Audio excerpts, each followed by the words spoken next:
Hey there, I'm your host, Ryota, and welcome to Bridge by Candlelight. This is a podcast where we explore craftsmanship, culture, and the quiet philosophies that connects Japan, Nordic countries, and beyond. A few weeks ago, we had the opportunity to participate in a very special event in Tokyo, Scandinavian Midsummer Days, held at the wonderful Volvo Studio Tokyo in Aoyama. And before we begin, a quick clarification that this episode is not sponsored by any of the brands that's within the episode. This is merely a personal reflection of the event that happened. So with that being said, let's get it started.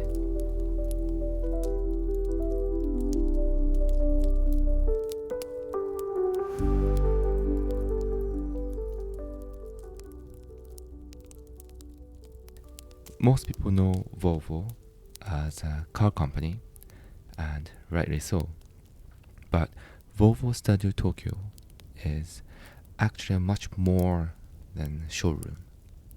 Throughout the year, it serves as a cultural space where exhibitions, talks, workshops, music, food, design, and community events come together around many of the values associated with Nordic life and values of Volvo itself. And this year's Midsummer celebration was one of the most ambitious examples of that. For 4 days, a corner of Tokyo felt just a little closer to the Nordic countries. As visitors stepped into the venue, they were greeted by the aroma of freshly baked cinnamon and cardamom buns. Not just one kind either.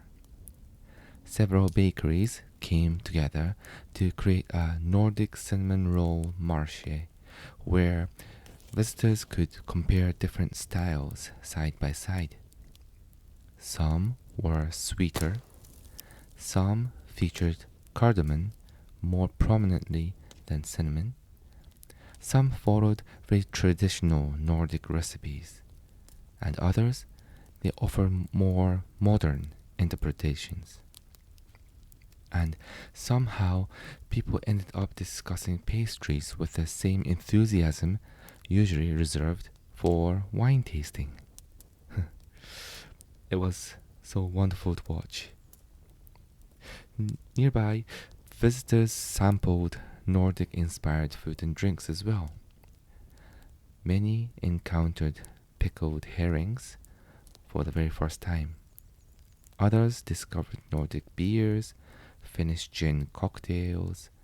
Families gathered around games of Mölkky, which is a Finnish game that you play outdoors, where you throw wooden sticks and compete with how many points you score. And friends also browsed Scandinavian design and crafts in some of the shops that were present, and also there was a lot of conversations happening everywhere around the tables. One of my favorite moments came from the live music performances as well. There were 2 Japanese musicians performed throughout the event. One was a violinist who is also proficient in the hardanger fiddle or hardingfele, often considered Norway's national instrument. And the other were performing on the harp, beautiful sounding harp that just complemented each other so well. As Nordic-inspired melodies echoed throughout the venue, there were moments when the atmosphere felt completely transformed. Standing there in the middle of Tokyo, listening to the sound or the hardanger fiddle, it felt as though the landscapes of Norway had somehow found their way into the room. Nearby was a vinyl record market as well, featuring carefully curated collections from across the Nordic regions, including Icelandic artists, which was the main focus point of the collection of this event. And people would pick up an album simply because they are very curious, because it's very hard to find these type of collections in Japan. Then suddenly find themselves asking questions about Iceland and Nordic music in general, or artists that they had never ever heard before. And honestly, that spirit of discovery felt very much in line with what the event was trying to achieve. Throughout the event, we heard wonderful questions and observations from our visitors. One visitor asked, "What exactly are the Nordics? I mean, I know what Nordics are, but to be honest, I can't really explain it myself." Another said, "I didn't know cinnamon rolls were Nordic. The only cinnamon rolls I've ever had were cinnamons." And one gentleman laughed and told us, "I was skeptical about the pickled herring at first, to be honest, but it was actually really good. Especially with the Finnish gin cocktail, it really paired well together." And perhaps the comment that we heard the most often was, "I had no idea midsummer was such a big deal in these countries." That comment stayed with me throughout the event, because even this 4-day event represented only a tiny, tiny fraction of what midsummer means across the Nordic region. That is exactly what we wanted to share with everyone in Tokyo. Many people use the word Nordic and Scandinavian interchangeably, but they're not exactly the same thing. Scandinavia traditionally refers to Sweden, Norway, and Denmark. The Nordic countries include those three plus Finland and Iceland. They actually share many values: a deep connection to nature, a strong social trust, a respect for seasonal living, an appreciation for thoughtful design. But when midsummer arrives, each country celebrates in its own way, which we found very interesting, and the concept of this whole event. And those differences tell fascinating stories about each country's identity. So let's look at some of the examples. For example, in Sweden, when most people picture midsummer, they're often imagining Sweden: flower crowns, maypoles, traditional songs, community dances, and long outdoor meals. The Swedish celebration feels joyful and expressive and communal. There's even a tradition that says if you pick 7 different flowers and place them beneath your pillow on midsummer night, you'll dream of your future partner. How romantic. It's charming and wonderfully human. Then there's Finland. And Finland's midsummer is called Juhannus. It feels very different. Many people leave the city entirely. They travel to the lakeside and in the wood cottages. They heat their saunas. They light bonfires, which is called kokko, and spend time surrounded by forests and waters and family members. There is conversation there, but there is also silence, a peaceful kind of silence, not awkward at all, the kind that feels increasingly rare in these modern lives. Then we move towards Norway. Large bonfire often illuminates the coastlines and fjords. Traditional music remains deeply connected to celebrations, and Hardanger fiddle continues to carry stories that stretch way back the generations. Perhaps that's why hearing that instrument in Tokyo felt so powerful in a sense. For a moment, culture traveled throughout. For a moment, culture traveled without needing any translations. Then in Denmark, we also have a communal gathering, singing traditionals, which is remain very central, and a lot of friends and families gathers outdoors. In Denmark also they lit bonfires. There's songs that they share, and the community takes center stage. In Iceland, a country where summer daylight feels almost surreal because it's so long, but the sun barely seems to disappear, where folklore and nature continue to influence how people relate to the land around them. Different traditions, different histories, yet all connected by a shared appreciation for these summer lights. Now let's return to the cinnamon rolls, one of my favorite parts. Because what fascinated me most wasn't the pastries themselves. It was what's happening around them.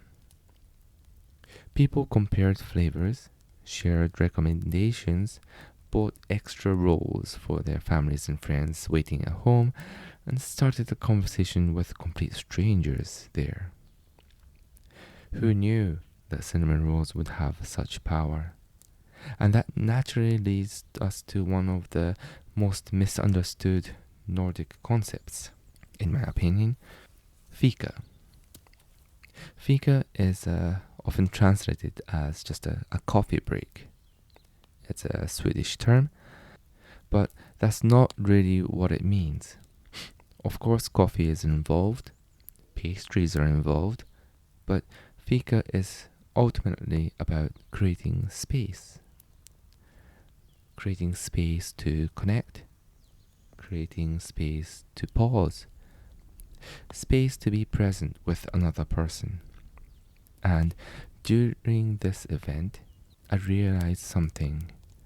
The most Nordic part of the event wasn't necessarily the food itself, or the music itself, or the products itself, but it was more about the conversation that stemmed throughout all these aspects.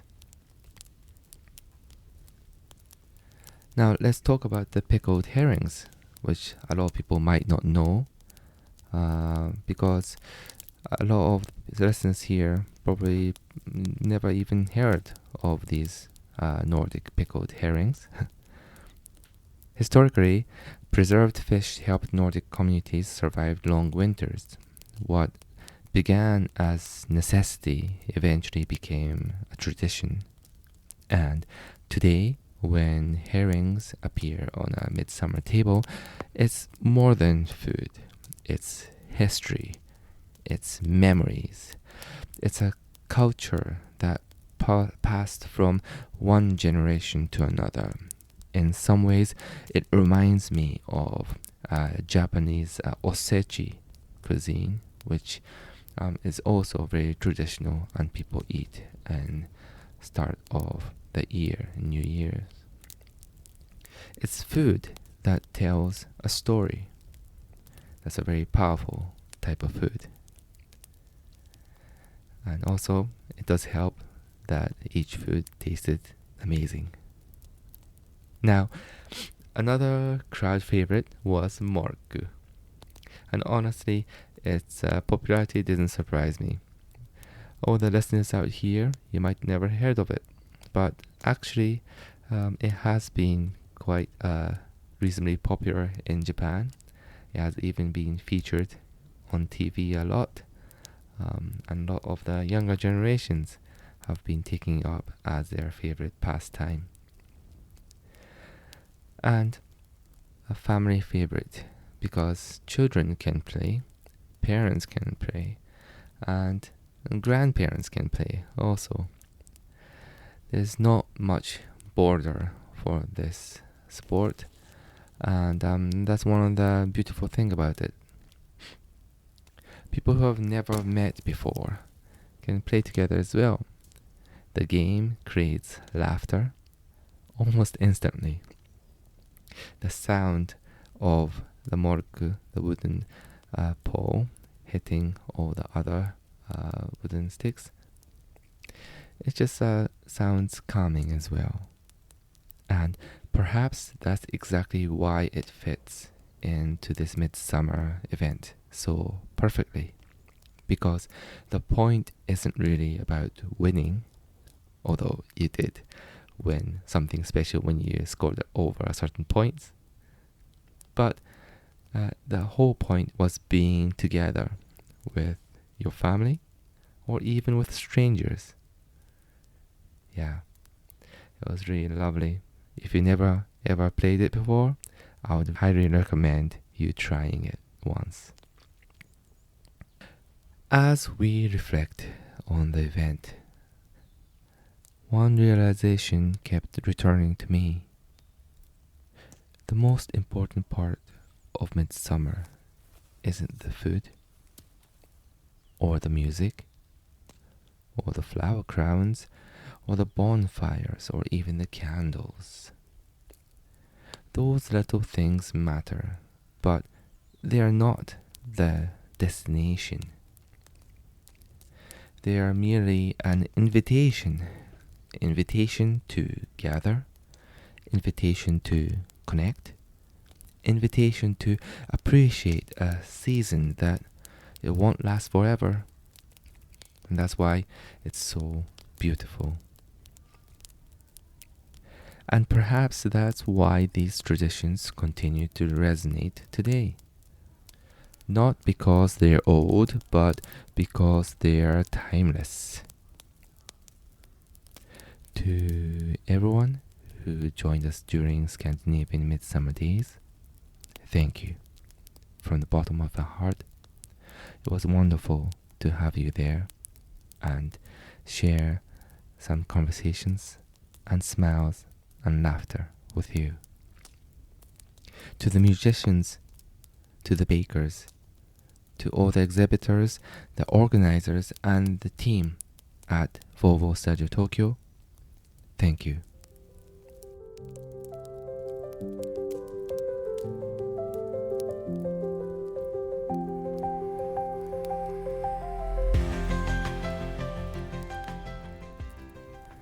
I hope this episode has given you a new perspective in the midsummer traditions in the Nordic countries. If you enjoyed this discussion, remember to subscribe and leave a comment. Let me know what topics you'd like to hear about next, or share your own stories with us. Thank you for listening to Bridge by Candlelight. Together, let's make tomorrow just a little more colorful than today. See you next time.